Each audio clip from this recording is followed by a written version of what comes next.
Hello, ladies and gentlemen, and welcome again to Syriana Analysis. I'm your host, Kevork Almassian. Thank you very much for tuning in to today's live streaming. I appreciate you all. If you were following Syriana Analysis since 2017, the last 7 years I was addressing the Syrian war. In fact, the name Syriana Analysis came from Syria. And back then, my vision was that I'm going to create a YouTube channel to speak about what's happening in my country, Syria, and present the other side of the story to the public. And eventually, my channel became famous thanks to my reporting, because back then, if you remember, in 2017, there was a consensus that what's happening in Syria was a peaceful revolution and that the United States is in Syria in order to fight against ISIS, and they're here to spread democracy, human rights. And I tried to break through these narratives and this propaganda waged by the State Department, by their media arms all around the world, including from my countrymen, unfortunately, who were spreading the narrative of the United States for sometimes ideological reasons and some other people for financial reasons. But there were some people who were convinced that this what's happening in Syria is a democratic movement, and this is going to lead into somehow a progressive democracy in the country. However, I try to document that there are different realities in Syria, and this movement that started in Syria were not progressive and mostly were focused in the mosques and after the Friday prayers, and they were not really calling for democracy and human rights. Of course, some of them were, but the leaders and the people who were carrying whether the political fight or the military struggle against what they called the Syrian regime were not really democratic. And because of my reporting, I was demonized by several pundits on Syria, one of which is, maybe Charles Lister, who blocked me and demonized me, and he called me all sorts of names because I tried to counter his work. And in any ways, he has good contacts with the State Department, he has good contacts with the British establishment, and he published a new piece of article this week, says that America is about to withdraw from Syria, and he's fear-mongering and says, and it will create a disaster. But before his article, there was another one published by on Al Monitor, and Al Monitor was more balanced piece, I would say, and they said that this is from Pentagon sources. Pentagon flaunts plan for its Syrian Kurd allies to partner with al-Assad against ISIS. The Pentagon has floated a plan for its Syrian Kurdish allies in the campaign against the ISIS to partner with the Syrian regime, part of a renewed review of the US Syria policy that is currently ongoing at the State Department, and for which Turkey, a key NATO ally, has been tapped for its input. The outlines of the proposed strategy were taken up during a meeting convened by the White House National Security Council, NSC, at the request of the Department of Defense for an Interagency Policy Committee, IPC, bringing together representatives from the State Department, the CIA, and other relevant stakeholders, which took place on January 18, which means 1 week ago, at the sub or desk office level, the sources confirmed. I want to go through what happened in the details, what they spoke about, so that we can comment later on it. The sources declined to comment on the elephant in the room, which is whether the meetings presage an eventual withdrawal of an estimated 900 U.S. Special Forces currently deployed in northeast Syria, which the Biden administration has repeatedly stated, both publicly and in private conversations with the SDF leadership, is not in the cards, even as the State Department carries out a fresh review of its Syria policy. To be sure, there are growing indications that a withdrawal may be inevitable, if not imminent, amid escalating tensions between Iran-backed forces and the U.S. in the wake of Hamas' October 7 assault on Israel, analysts say. The SDF Commander-in-Chief Mazloum Kobani told Al Monitor late Sunday that he was unaware of the Pentagon's scheme. I mean, if they were speaking about this case, I don't think they would have shared it with him to begin with. They would share the conclusions and not the discussions, because to be honest with you, the SDF, just like any other proxy force, they are a tool, an instrumental tool, and not like a player. So the Mazlum Kobani said that it is the first time I'm hearing of this. It is utterly unviable given the state of our relations with the Assad regime, which refuses to consider any meaningful dialogue with us for a democratic future for the whole of the country, including for the Kurds, and the state of the Syrian Arab Army, which is incapable of defending its territories against ISIS, let alone ours. So now comes Charles Lister, the pundit on Syria, expert on Syria, who has been legitimizing lots of the armed insurgency in Syria, rebranding them, polishing them, and convincing the State Department and the Pentagon to arm Islamist groups in Syria, trying to call them moderate rebels. So Charles Lister, director of the Syria and Countering Terrorism and Extremism program at the Middle East Institute, noted that in the first 10 days of January, a third of ISIS attacks across the world took place in Syria. This is the biggest piece of evidence we have so far that ISIS has been methodically rebuilding its capabilities in Syria, most of which is occurring in regime-held territory. The regime will be totally incapable of dealing with ISIS if it suddenly finds itself in responsibility for 20 to 30% more of the country. Lister said this is a gift to ISIS on a global platter. Lister added that numerous officials from the State Department, the Department of Defense, USAID, and the CIA had approached him about a possible troop withdrawal from Syria on the assumption that it is inevitable, if not imminent.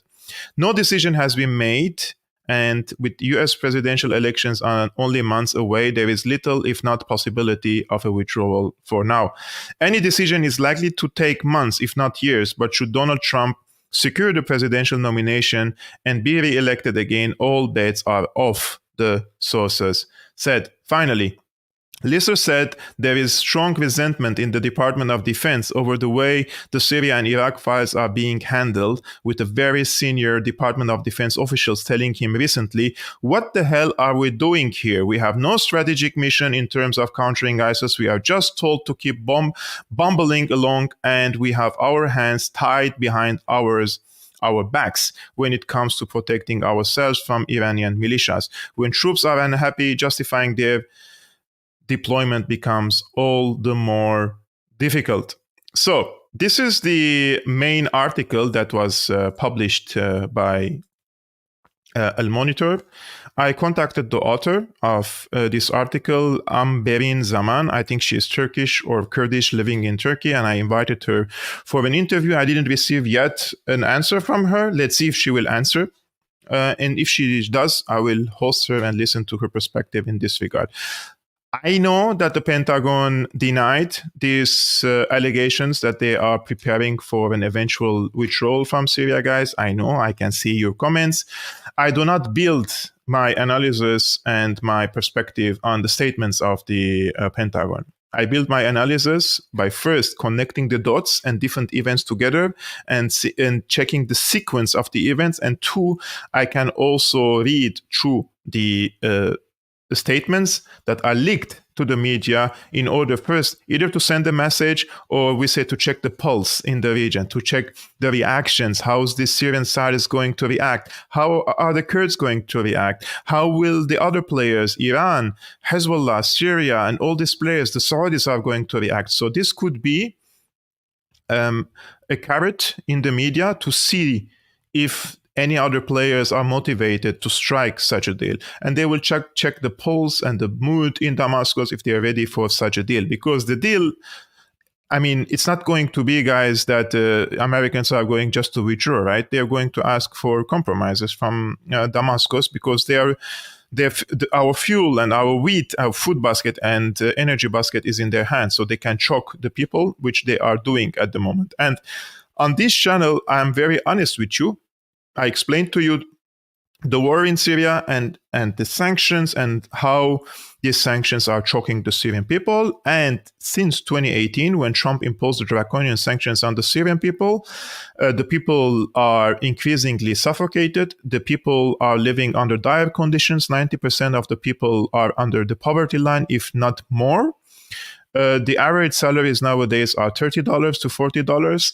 And people will need few $100s per month for basic necessities. Just imagine how dire is the situation there. So it is easy for someone sitting like myself in Berlin, or sitting someone in Paris or in Washington, D.C., who is calling for the continuation of the war or the struggle, or calling for rejecting any sort of compromise. We have to see the priorities in Syria. The priority in Syria is to keep the state institutions intact, to improve the economic conditions in Syria, financial conditions in Syria. When you have social stability and economic stability, and you invest in your state institutions, and you improve every aspect of your strength in the country, then you can project your geopolitical power again in the region. But you cannot do that when you are in a weaker position, right? So Syria was able to project its power in the region throughout the previous decades, but because of the war that was imposed on Syria, and because of this war has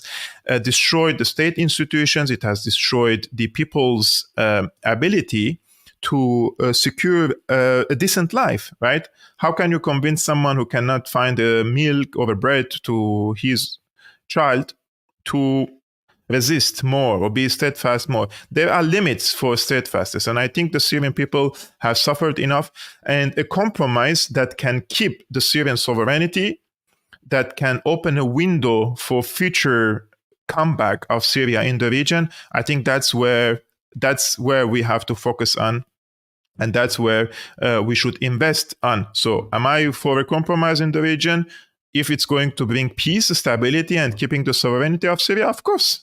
Of course. I mean, at the moment, the Syrian sovereignty is violated. There are Turkish troops, there are American troops, right? There are Israeli troops. I mean, the opposition says that there are Russian troops and Iranian troops. I mean, these forces are invited. They are not occupation forces.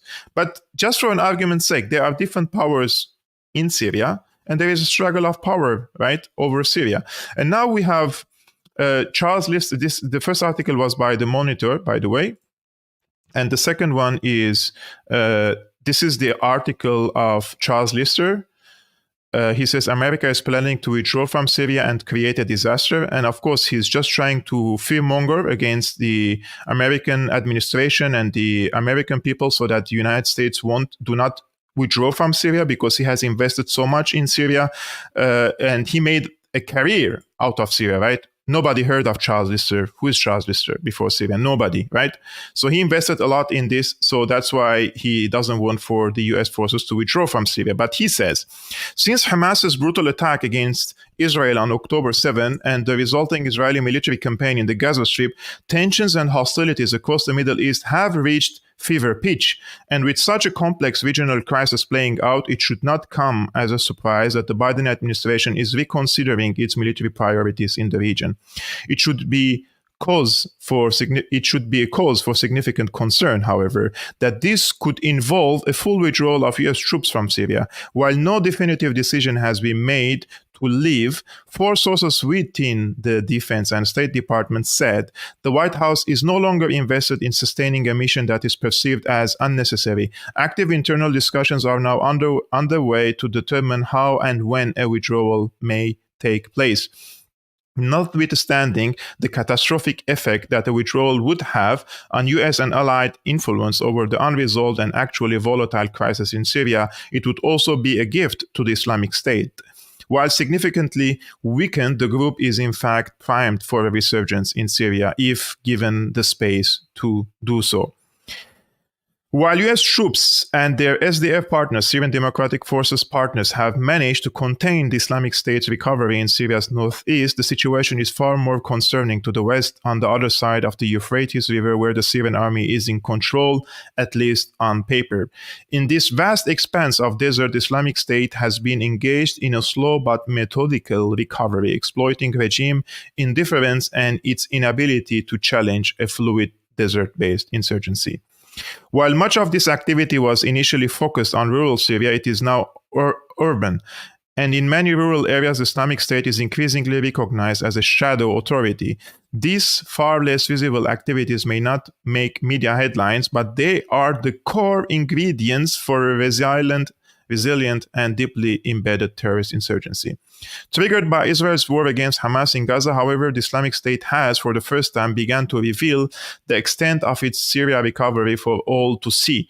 ISIS thrives on chaos and uncertainty, and there is no shortage of that in the Middle East these days.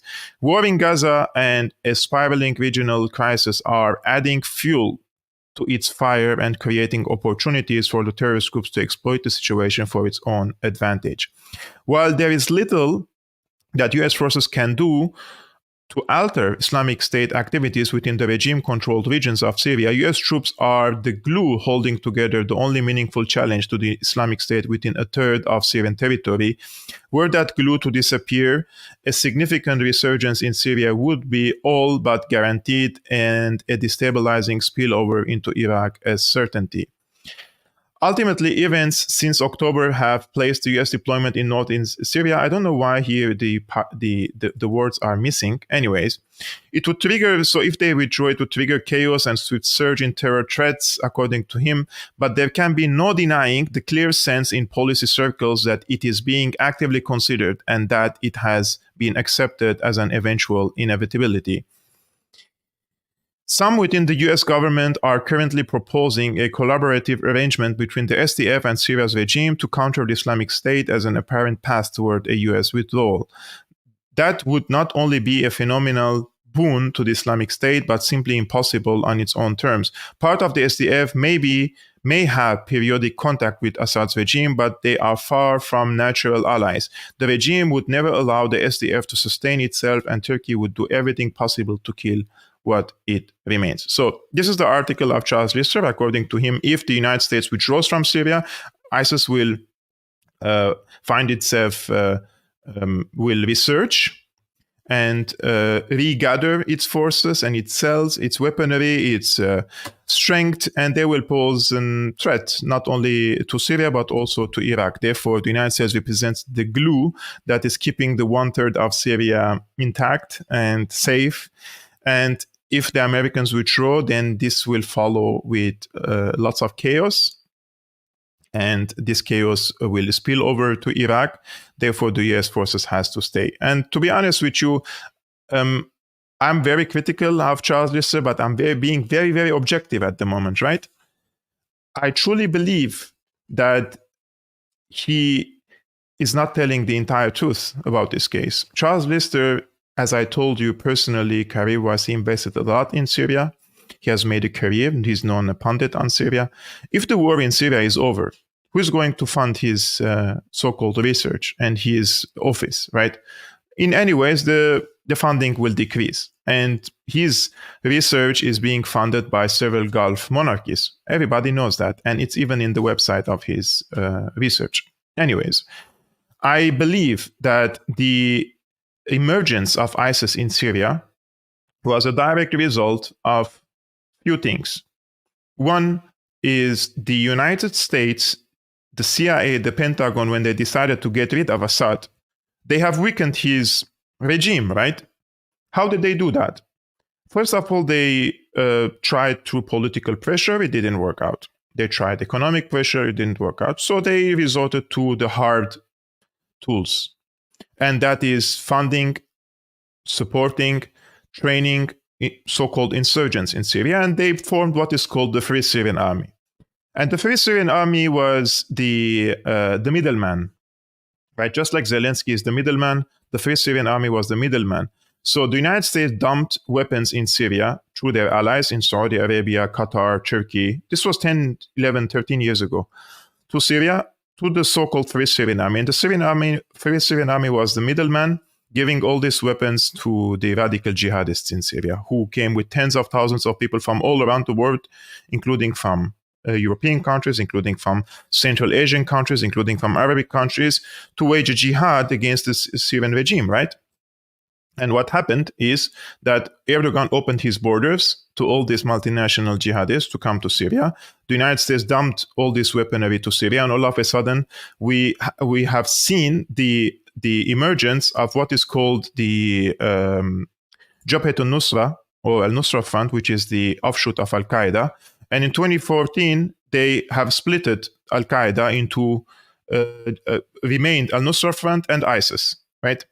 And these groups, we've seen all of a sudden driving all these Toyota trucks. They have Humvees, American American M16s, right? Because Americans sent these weapons, some of which was from Benghazi, Libya, after they murdered Gaddafi, and they sent these cargo ships to Turkey, and from Turkey came to Syria, and some of which came through Jordan. And the jihadists, most of them came through Turkey.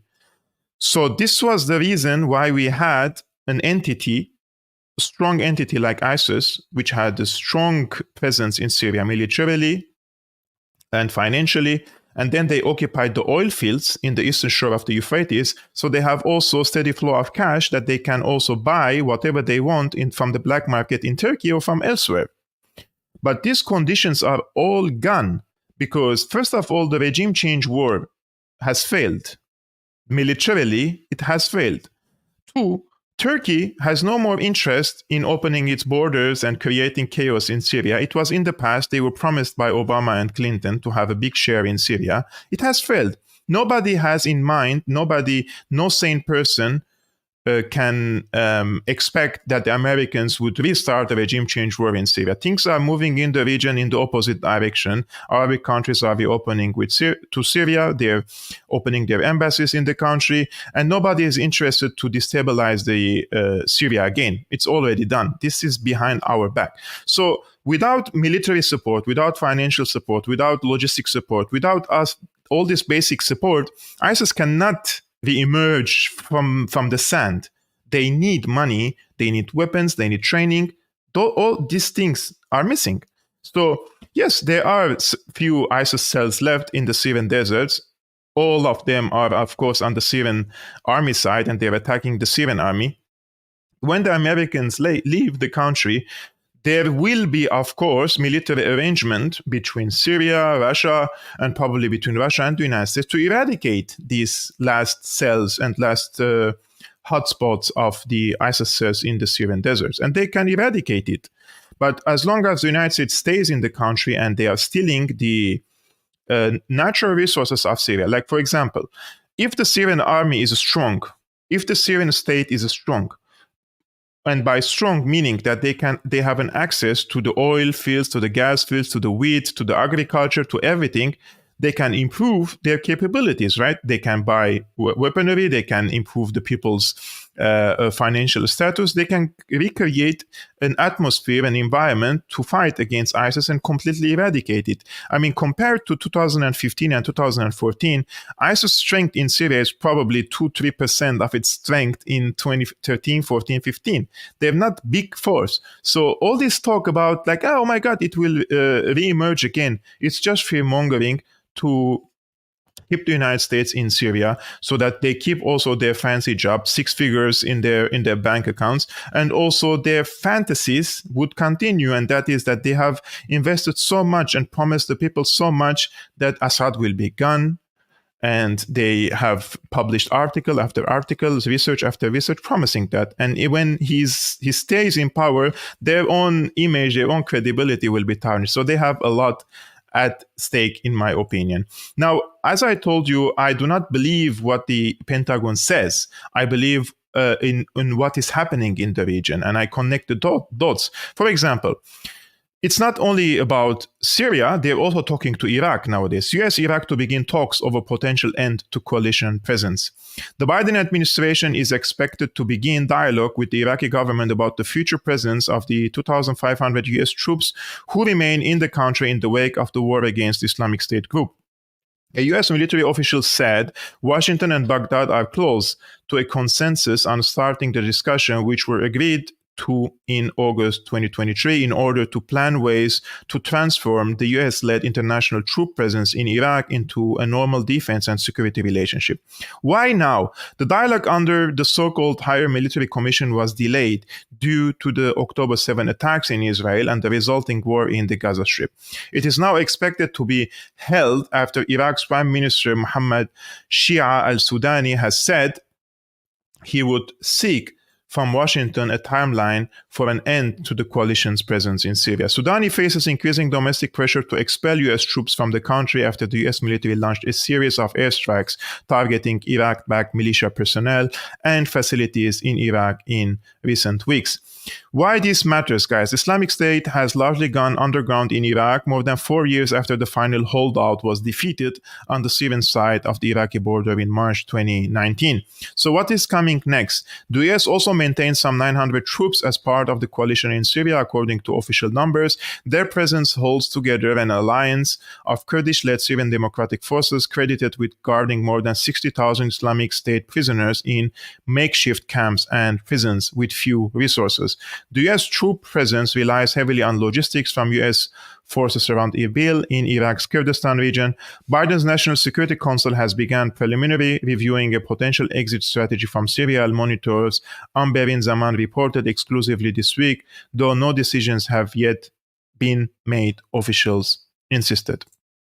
So I connect this, what's happening in Syria, to the talks that is going to be started in Iraq. And to check this from a logistical perspective, they cannot withdraw from Iraq. If they're planning to withdraw from Iraq, they cannot withdraw from Iraq by keeping forces in Syria. They will be as an island, right, surrounded by hostile entities. They can withdraw from Syria without withdrawing from Iraq because their main logistical and supply line is in Erbil. And from Erbil comes, or from the Kurdistan of Iraq comes this reinforcement to Syria, comes troops, comes hardware, comes weaponry, reinforcement. But if they are going to withdraw from Iraq, they cannot stay in Syria, right? So if they want, and see what I'm saying if they are really planning to withdraw from Syria, they have to find a solution for the Kurdish people on the eastern shore of the Euphrates and find them a status in the future state of Syria. So this is just my evaluation, right? I might be wrong. I believe that the Kurdish militias and the Kurdish people in the eastern shore of the Euphrates are a huge added value to Syria. Culturally, socially, linguistically, economically, they are good people.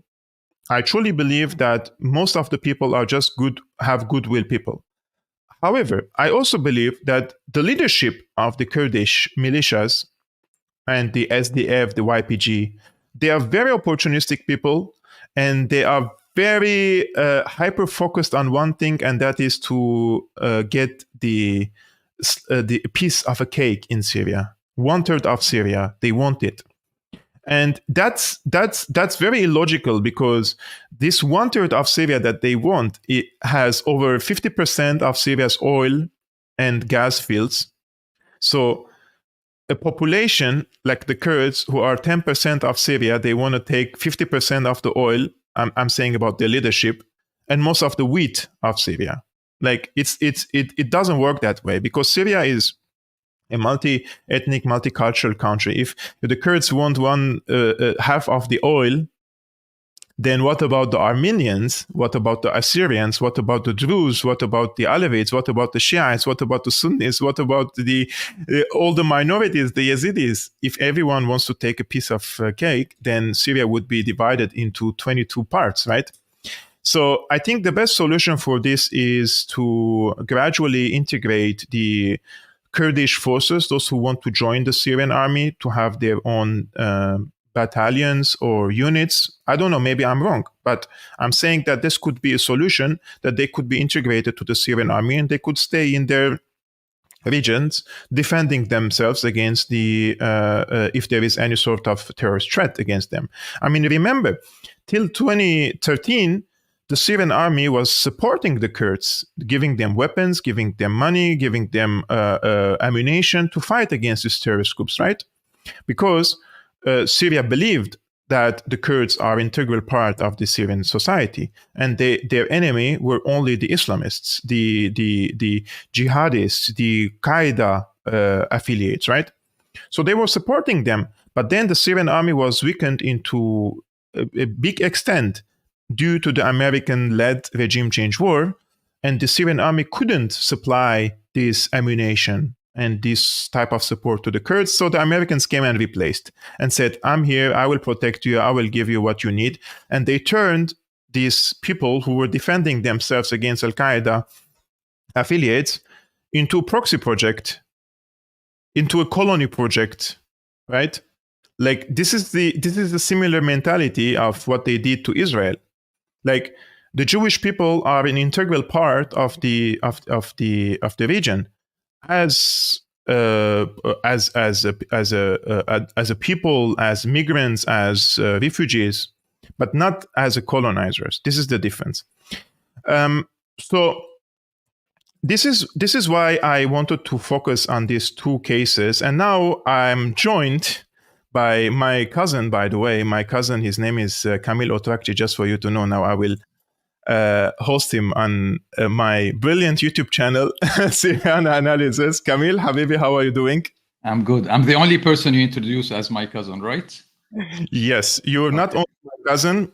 Just for you to know, when I first started being active on the Syrian case, I met Kamil on Facebook, and he is a very intellectual person who knows Syria very well, and he's been working on this case for a long time. And I am someone who learns from him. So thank you, Kamil, really, for joining me today. I know that you have work to do. And I was speaking about the reports of Al Monitor, and I spoke about Charles Lister's article about a potential withdrawal of the US forces in Syria. I'm not going to discuss much about the authenticity of these reports because the Pentagon says they are not correct, but I don't build on statements. I build on what is being leaked to the media to check the pulse, as we say, in the region. And I also check how terrified Charles Lister is when it comes to the withdrawal of the US troops from Syria. He's fear-mongering against it and saying that this will lead into chaos. I would like to start this with you because this is the main argument. If the US forces withdraw from Syria, there will be a big resurgence for the ISIS terrorists in Syria, and they will wreak havoc not only in Syria, but also in Iraq. In your estimates, do you really think that ISIS can gain momentum again, like it was the case in 2013 and 2015, if the Americans withdraw from Syria? I mean, I usually try not to predict anything regarding ISIS because I still do not understand what ISIS is. We all have big questions about who started ISIS, who's backing them. I'm sure 5 to 10 years from now, we're going to have declassified documents from some intelligence community somewhere where we will know more about what ISIS is. But for now, everything's possible. I mean, what is the size of ISIS? We don't know. We know that there are thousands of ISIS fighters in prisons in northeastern Syria, that the Kurds are guarding those prisons, and the Americans are helping the Kurds in guarding them, supposedly. So one argument is that if the Americans leave, I don't know, the prisoners might break out of prison. But I imagine that the Syrian army, if the Americans want to help, the Syrian army, with the help of its allies, the Iranians specifically, and the Russians, they can handle ISIS if nobody is promoting ISIS and arming them in the meantime. Who could arm them? I don't know. We suspected in the past that Turkey was helping ISIS at some point because they were part of the anti-regime coalition of forces. But Turkey says now that they are against ISIS. So hopefully they will not be the ones who are feeding ISIS if the Americans leave. So if the Americans do not continue to feed them, assuming they were feeding them in the past, it's one of the conspiracy theories. And if the Turks are not feeding them, then I think the Syrian army with the Russians and the Iranians can handle. Camila was especially if they cooperate with the Kurdish forces. And this is the big question. If the Americans leave, would that motivate the Kurdish separatists in the northeast to work with the Syrian government and its allies or not? I was exactly telling this point, Camille, and that is the emergence of ISIS and Al-Nusra Front and all these groups at the beginning of the war, 2012, 13, 14. It was a direct result of a huge campaign of encouraging multinational jihadists to come to Syria, dumping weapons in the hands of the so-called Free Syrian Army, financial support, media support. There was a hype about it, right? And this the conditions conditions have changed in the region. Now, Arabic countries are reopening with Syria. Turkey is not interested in helping ISIS, as you said. And the United States has formed the Syrian Democratic Forces to fight against ISIS at some point. So all the indications show that the resurgence of a group without direct support, a lifeline support to them, is not going to be illogical. Yes, they could have a manpower if the 60,000 ISIS fighters escaped, but this has to be handled accurately between the Syrian government, the Kurds, the Russians, the Iranians, to know how to deal with this threat of the 60,000 prisoner ISIS forces. And now the Americans, according to this report, say they're trying to bring SDF, which is the Kurdish militias, and the Syrian army together. I mean, from the Kurdish side, they say that they have no problems in dealing with Syria as long as the Damascus government promises them some sort of autonomy there. And the Damascus government, it seems, is not ready to do that. So how logical do you think this is to bring these two sides together for a counter-terrorism joint mission against ISIS? I mean, I think in Syria, nobody will be happy with the outcome, whatever is the outcome of the Syrian crisis in separate parts of it. Nobody will be happy with the final result. The supporters of the Syrian government realize by now they have to compromise because they are weak and Syria is weak. The Kurds, at some point, they will hopefully also realize they need to compromise a bit more because it's not the Syrian government that is not happy with their with their demands. It's the Syrian people in general. Nobody in Syria is happy to give the Kurds 1/3 of Syria. Yeah. So it's not. It would be another Israel what they're asking for. Even though they're saying we do not want to separate from Syria, we'll be like Iraqi Kurdistan.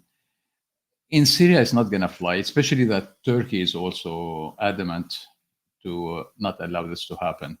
So it would be, I mean, the seeds of decades more of instability in that region. It's a non-starter, I think. So the Syrian government and its supporters are at a point where they realize they need to compromise a bit, and the Kurds need to be at that point also, and everybody else in Syria. The Syrian opposition also realized they practically lost the conflict.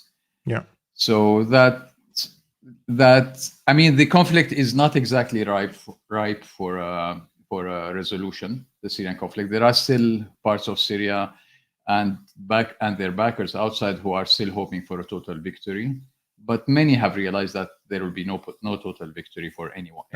So that's when conflicts are ripe for a resolution. We might be close to that point, but we've been there before, and I learned to not be optimistic because bad things happen at the last moment. You know, Ukraine happened. Before Ukraine war, there was talk between Russia and the United States, the Biden administration, about resolving the Syrian crisis. Then Ukraine happened. They stopped talking to each other. The American-Iranian agreement, which is on and off, also, you know, Syria was part of it. Then Syria is not part of it. And then what's happening in Palestine with Gaza. So we'll see. Anyway, but things are happening as you've been hearing and as I've been reading. So let's be slightly more optimistic this time. This is exactly where I want to jump to the article of Ibrahim Hamidi. He's the editor-in-chief of Al-Majalla. He said, is al-Assad about to have his very own Sadat moment? And I would like to just read a few segments of this article for the audience to know what are we talking about. He thinks that there is talk about compromise with Assad. The Arabic Gulf monarchies are talking to Assad, but there is also a price to pay, and that is probably the withdrawal of the Iranian advisors or forces from Syria. He says this process of rapprochement is ongoing within the context of Western sanctions against Syria as Arab nations regrow their relations with al-Assad, despite the challenges, reservations, and disappointments from the Syrian side. These endeavors aim to establish an indirect communication channel with al-Assad, which is still in the early stages. Secret efforts are underway to conclude a diplomatic deal that, if agreed, would represent something of a coup for Iran's regional rivals and resemble something of a Sadat moment to commentators. The proposed agreement is said to involve Assad preventing Tehran from using Damascus airport for the transport of Iranian arms and dismantling Iranian military depots situated alongside the facility. In exchange, Israel would stop targeting the airport, which has proved to be a huge embarrassment for the Syrian authorities. Following the 7th of October surprise attack by Hamas in southern Israel, Arab states have continued their normalization efforts with Damascus, which has declined to comply with Iranian requests.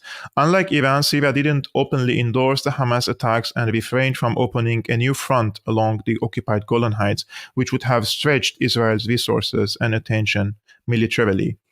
Relations between the Syrian and Iranian militaries have been strained after Israel's targeted assassinations of Iranian Revolutionary Guard leaders in Damascus, notably the senior and influential figure Razi Mousavi. He was killed in the south of the Syrian capital at the end of last year, and 5 members of the Revolutionary Guard were killed in Damascus just a few days ago, including one senior intelligence officer, according to reports. Alongside this, several significant security changes have recently been made in Syria. Major General Kifah Mulhem, the head of military intelligence, has been reassigned to become the new head of the National Security Bureau. Concurrently, Major General Ali Mamlouk, who Mulhem replaces, has been appointed the new security advisor to the Syrian presidency. These changes align with a broader set of measures within the security apparatuses, encompassing the integration of certain branches, the modification of powers for others, and the withdrawal of some from specific state institutions. He says, does all this indicate al-Assad is mirroring Sadat's approach by severing ties with Iranian advisors, akin to Sadat's expulsion of Sadat advisors half a century ago? I mean, it goes on and on and on. I mean, the main argument here is probably encouraging Assad to Hamidi's article, or again checking the polls in Damascus, that there could be a ready deal with Assad if he minimizes the Iranian influence, as the Saudis call it in Syria. I mean, for an argument's sake, should Syria pursue a Sadat movement, like completely abandoning the Iranians in Syria, or Syria still can balance between the Arabic countries and Iran in Syria, and that is the right approach? Okay, so the title is a bit, it's unhelpful if they're trying to influence Assad to make a move, because the last thing you want to portray that move as is a Sadat moment. Sadat is not a figure who's respected in Syria among the Syrian people, let alone the Syrian leadership. So, but the Sadat moment he's referring to here is not his visit to Jerusalem. I think it was more his decision to kick out Soviets. Overnight, I think 15,000 Soviet advisors who were in Egypt. Yes. So the Soviet advisors in Egypt at the time were similar to the Iranian advisors in Syria. We don't know their number in the number of the Iranians in Syria, but everybody agrees they have considerable influence, exaggerated by regime opponents. They imagine that the Iranians issue orders to Assad. It's far from it. Neither the Iranians nor the Russians, by the way. But yes, they do have influence in Syria, which is unnatural. Everybody agrees we should go back to pre-2011. No, actually not everybody agrees, but many agree that we should go back to pre-2011. And that means the Americans will be out, the Turks will be out, and the Iranians will at least reduce dramatically their military presence, at least. Sadat moment where Sadat humiliated the Russian advisors and kicked them out, no, that will not happen, of course.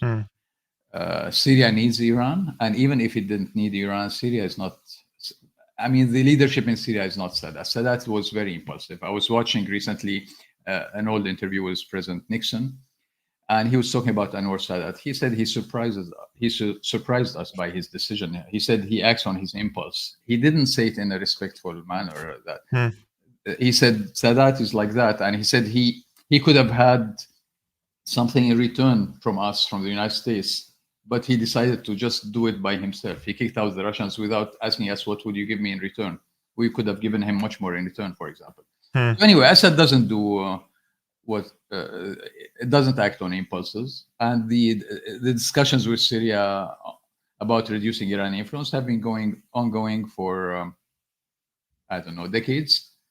So the other side, they know what the regime is willing to do, but the Iranians themselves do not mind reducing some of their influence in Syria, but Yeah. at some point. Yes. But anyway, we have what's going on in Gaza now that complicates things. Iran is more active than usual in the region, and they need Syria more than before. So is this the time for them to reduce their influence in Syria? I don't know. But if we're discussing longer term solutions, I don't think Syria or Iran, mind some reduction in Iranian presence in Syria. But it won't be a Sadat moment, no. The question is, what will the Arab states and the United States behind them accept? What do they accept? What do they accept, in your opinion? What's the minimum that the Americans could accept in Syria? I'm not talking about the Europeans, because nowadays they don't have an independent foreign policy. Yeah, the Americans and the moderate Arabs who are mediating between the United States and Syria and the Syrian government. I think they want complete military withdrawal from Syria, which is not doable. I mean, Syria is not Egypt. In 1972, when Sadat kicked out all the Russian advisors, he didn't have a war in Syria. He didn't have countries threatening, like Turkey threatening practically to take part of Syria, and Israel threatening to attack. If you make any mistake, we will attack you. So Syria needs Iran. It will not go for that. So I think they will accept. I mean, the Arab plan is a step-by-step by definition. They tell you it's a step-by-step plan because they realized for 10 years they've been trying to come up with a package like Al-Taif agreement in Lebanon, which ended the Lebanese civil war. In Syria, it's not doable. Like one moment where you see here's a conference and everybody attends this conference and everybody signs on an agreement and the civil war is ended. So this is not doable in Syria. So they went for the step-by-step. So I think the Arabs, for now, I wasn't here, you probably covered the probable or possible visit by President Sisi, the Egyptian president, to Damascus. So that's a step. Reopening the Saudi embassy in Damascus is a step. President Assad has been taking certain steps himself. When he spoke to the Ba'ath Party leadership, he indicated publicly that he told them at some point, look, we've tried in the past to only change personnel, to change names, to fix problems, and that didn't work. So we need to go for much deeper changes, more, across the whole spectrum. And he said we have to revisit our policies that we've adopted over the past few decades. That's very serious, what he said. Yes. He told them we made huge mistakes and we need to fix it. So that was a public speech, and he was sending messages to the outside saying, look, I'm planning major changes here. And the changes in the security apparatus, so shuffling leaderships, and hints in pro-government newspapers that the security, the intelligence community, and the Ba'ath Party will become weaker, basically. They will be serving the state. They will not be power centers on their own. So there were hints leaked in the Syrian government, pro-government newspapers also about changes, and call them steps that President Assad had to take in order for the Arabs and the Americans to take counter steps. Now, in exchange for all of those, a visit by President Sisi would be really nice. Syrians love Egypt, but it's not enough. Egypt is not a donor state. They will not help Syria with billions of dollars to get out of its economic misery. So that's not enough of a step. The real step would be if the Arabs can convince the Americans to withdraw from Syria, and to talk to their Kurdish allies to cooperate with the Syrian government. That would be a real step. Yeah, guys, I didn't tell you this, but Camille just given you this information. Next month, we know that a big Arab leader is going to visit Syria in February, and it will highly likely be Abdel Fattah al-Sisi.